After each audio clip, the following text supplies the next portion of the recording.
Hi Ultimate Gardeners, welcome back to the Ultimate Gardening channel. In today's exciting spreading video, as I told you guys before, although my garden is transforming to a different topic, I do want to incorporate vegetables in one way somehow because my mom really does want vegetables to enjoy. So I want to make her dreams come true and provide that for her. And so as you guys know, by a few months ago, or probably even a year ago, I partnered with Smart Pots in this purple junior raised bed, as well as the black junior raised bed on this side over here. But there's going to be two parts to this video because there is multiple things we're going to be discussing about each pot because we're doing an experiment and something new that I haven't done before.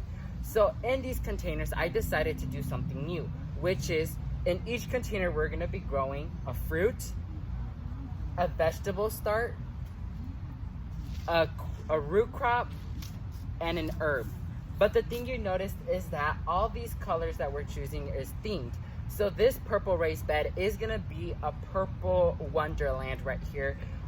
We have blackberries, we have an eggplant, we have purple basil, and we have purple beetroot, which are all purple and they're gonna fit into this theme. Of course, the berries are gonna stay permanently, but the other vegetables around them are gonna be changing color here and there. So I'm gonna be discussing with you guys about the benefits the raised beds of the Smart Pots raised beds provide, as well as how you should be planting each and every one of these vegetables. So let's go ahead and jump right into this video. So Ultimate Gardeners, when choosing the berry you're going to be using, you want to use a berry that could be grown in a container. You could grow a dwarf type berry or such not, but just grow one that's able to grow in a container because the Smart Pots raised beds are considered containers. But the benefits behind it is it allows airflow in and out of the raised bed, which allows the plants not to become root bound. It also is a well draining system. It is super easy to water and it drains out very well.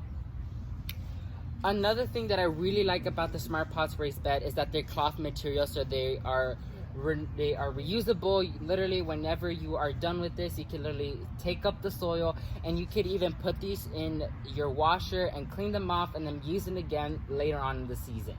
So the possibilities when it comes to a Smart Pots raised bed is endless.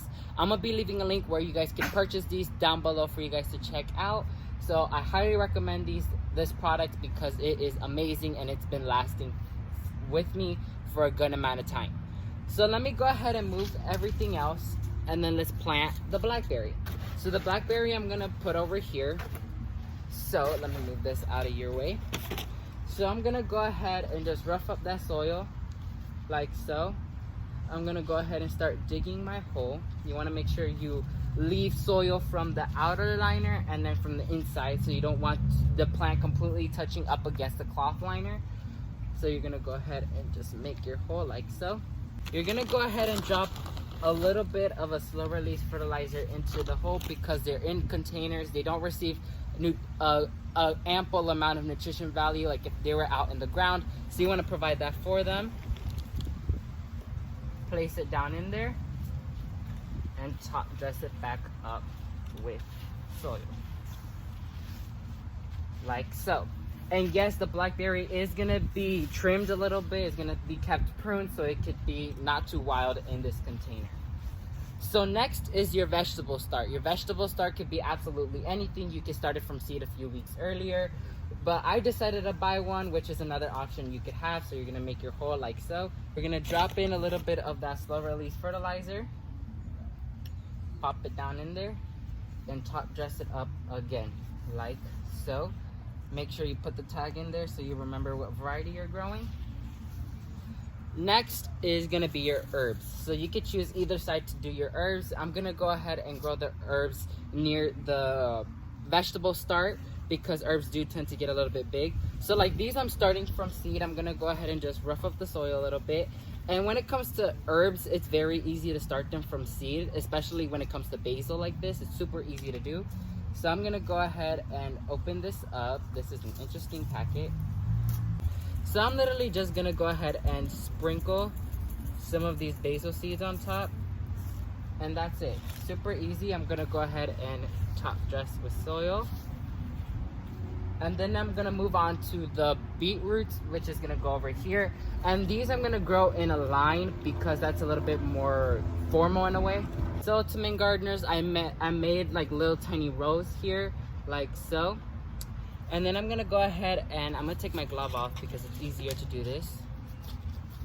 Gonna open up the packet. Once again, this is the Tall Top Early Wonder beetroot. You can literally use any root crop you could use, anything you would like, or preferably to your taste, you could use. So here are the seeds. I'm gonna just go ahead and place 2 in each hole. Like the seeds have been planted already, I'm gonna chop dress them with the soil again, like so. And you want to make sure your raised bed is constantly moist, especially if you start anything from seed, because water is one of the main factors seeds need to germinate. So make sure your pot is constantly moist, but you don't want it completely soggy. And so yeah, that's the experiment. This is part 2 is gonna come out soon once I have the other materials ready. And yeah, so let's go ahead and wrap this video up. So to main gardeners, that's gonna be it for this exciting sprouting video. Once again, I talked to you guys about the little experiment I'm doing. If you want to know what this is specifically called, it could fall into the category of companion planting, because we're using multiple different plants that are able to grow together in the same area and benefit from one another. So the berries, the root crops, the herbs, the vegetable start that you're doing, all of them are all beneficial for each other, and they will be able to grow together and not harm each other. So yeah, once again, a huge shout out to Smart Pots for partnering with us on this video. I'm gonna be leaving all their info down for you guys to check out. They're an amazing company. They provide so many different things that when it comes to cloth pots. So thank you all so much for watching this video. May God bless you and your family, and never forget to grow big, ultimate gardeners. Bye guys.